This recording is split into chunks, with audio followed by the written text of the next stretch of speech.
Hoje vamos falar sobre a importância de estudarmos a Bíblia. É muito importante que você e eu estudemos a Bíblia por nós mesmos. Eu não estou dizendo com isso que vamos estudar a Bíblia de qualquer jeito. Nós precisamos ter critérios, tá? Eu inclusive tenho oferecer para você um seminário de interpretação bíblica, né, que você pode ver aqui na descrição do vídeo, o link, para você assistir esse seminário onde eu ensino uma metodologia de estudo da Bíblia com base em critérios. Okay? Mas deixa eu ler para você um texto que mostra o quanto é importante que, mesmo tendo critérios, façamos um estudo bíblico particular e que não criamos em tudo que um líder religioso diz, sem antes conferirmos o que está na Bíblia. Isso é muito importante.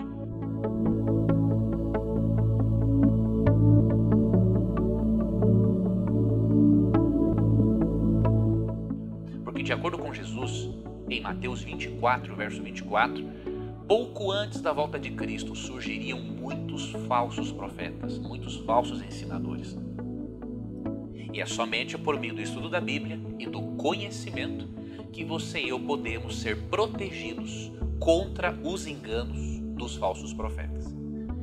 O texto que eu queria analisar com você neste momento se encontra em Atos, capítulo 17, versos 10 e 11. Aqui é dito o seguinte, eu vou ler na Nova Versão Transformadora e depois eu vou lhe explicar por que eu escolhi esta versão para ler esse texto. Ao anoitecer, os irmãos enviaram Paulo e Silas a Bereia. Quando lá chegaram, foram à sinagoga judaica. Os judeus que moravam em Bereia tinham a mente mais aberta que os de Tessalônica e ouviram a mensagem de Paulo com grande interesse. Todos os dias examinavam as Escrituras para ver se Paulo e Silas ensinavam a verdade. Você vê neste relato que quando Paulo e Silas chegam a Bereia, eles encontram um grupo de judeus cristãos que não se contentava simplesmente com tudo aquilo que o pastor dizia. Existem muitos irmãos que dizem assim, o meu pastor diz isso. Porém, o exemplo dos crentes de Bereia demonstra que não devemos adotar essa atitude. Outros cristãos dizem, o meu sacerdote diz isso. Não. A nossa postura deve ser, a Bíblia diz isso ou não? Não estou dizendo que você não deve confiar no seu líder religioso. Por favor, o líder religioso, ele é usado por Deus para nos ajudar em nossa caminhada espiritual. Agora, o detalhe é o seguinte, o nosso líder religioso pode estar equivocado. E nós não devemos fazer do líder religioso o nosso meio de estudo da Bíblia. Nós devemos estudar a Bíblia por nós mesmos. E é o que Atos 17, 10 e 11 diz. Aqui diz que esses judeus cristãos que moravam lá, os judeus que moravam lá e depois outros que não eram cristãos, não é? Diz que esses judeus que lá viviam, todos os dias examinavam as Escrituras para ver se Paulo e Silas estavam ensinando de acordo com a Bíblia. Essa é a nossa postura.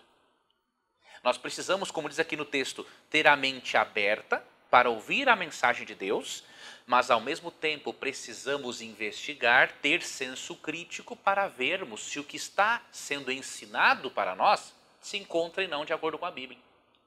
Esses judeus foram elogiados aqui na Bíblia, porque eles não acreditavam em tudo o que Paulo e Silas diziam, não acreditavam de forma cega. Eles conferiam se o que Paulo e Silas ensinavam estava ou não de acordo com a Bíblia. E é isso que eu quero incentivar você a fazer. Além de orar pelo seu líder religioso e confiar, óbvio, no trabalho e na sinceridade dele, você precisa conferir se o que ele lhe ensina está na Bíblia, porque ele é um ser humano, falho como você, ele pode estar equivocado. E por meio do estudo bíblico, além de você aprender as verdades transformadoras da palavra de Deus, você pode ser usado por Deus para corrigir com amor, com carinho, ou ensinar esse líder religioso que está ensinando algo errado. Então, estude a Bíblia. Estude a Bíblia por você mesmo. E antes de estudar a Bíblia, peça ao Espírito Santo que ilumine a sua mente. Nada melhor do que pedirmos para o autor da Bíblia, o Espírito Santo, iluminar a nossa mente para entendermos aquilo que ele revelou nas Escrituras. Agora eu quero responder a você o porquê que eu escolhi esse texto, a leitura desse texto na nova versão transformadora, por dois motivos. Primeiro, porque a nova versão transformadora é uma tradução nova que surgiu no Brasil, foi feita pela editora Mundo Cristão e é uma tradução excelente. Ela é uma tradução que preserva o sentido original do texto, porém numa linguagem coloquial. Não é uma tradução livre, ok? Então ela apresenta uma tradução do texto muito interessante. Eu recomendo que você conheça essa nova tradução. Eu sempre recomendo várias traduções bíblicas aqui. Inclusive já recomendei traduções bíblicas católicas, que também há traduções católicas de excelente nível. Né? Eu agora estou lendo a tradução ecumênica da Bíblia, da qual participaram também teólogos católicos. Não é? Gosto da Bíblia de Jerusalém, que é uma tradução católica, porque é de altíssimo nível. Agora, eu também estou percebendo, e agora eu vou fazer uma nova leitura bíblica, não é? Nessa tradução da nova versão transformadora, porque tem textos excelentes. E eu queria indicar para você, além da tradução da nova versão transformadora, esta Bíblia, não é?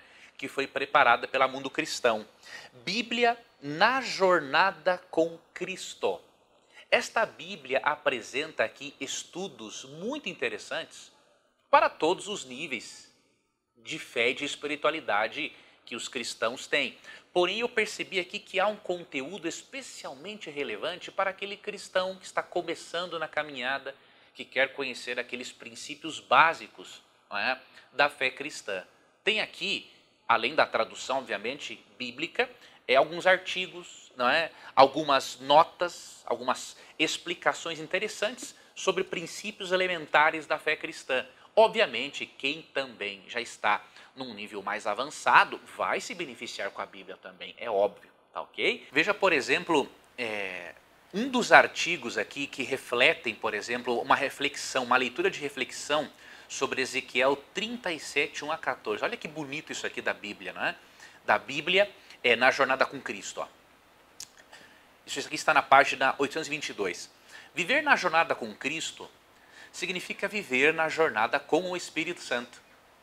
É impossível caminhar com um deixando o outro de lado.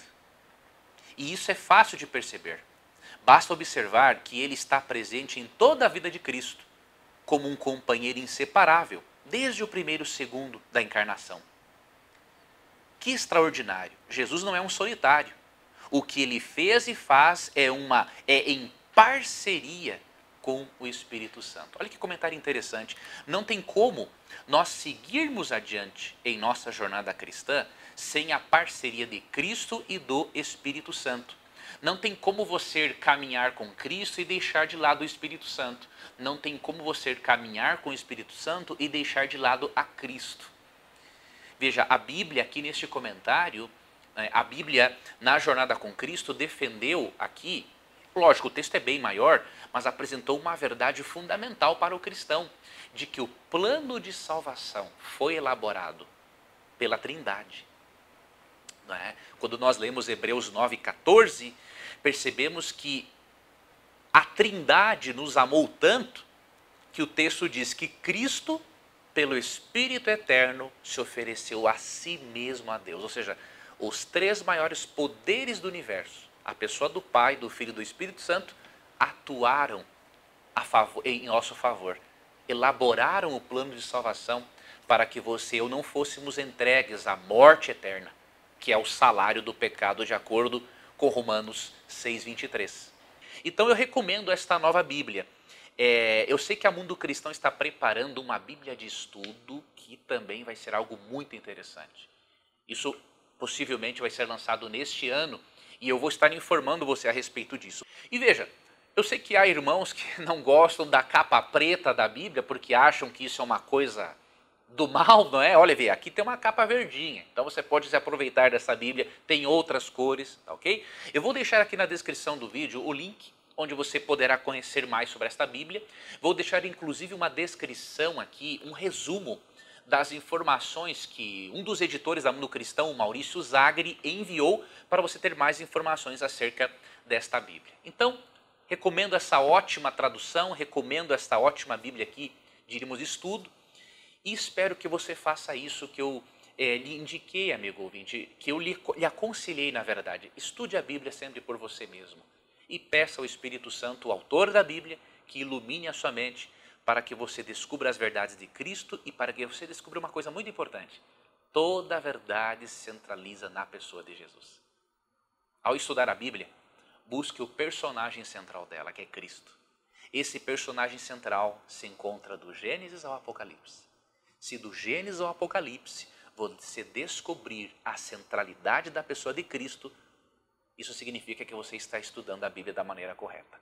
Um grande abraço e até uma próxima oportunidade, quando indicaremos outros livros, outros materiais de qualidade para você.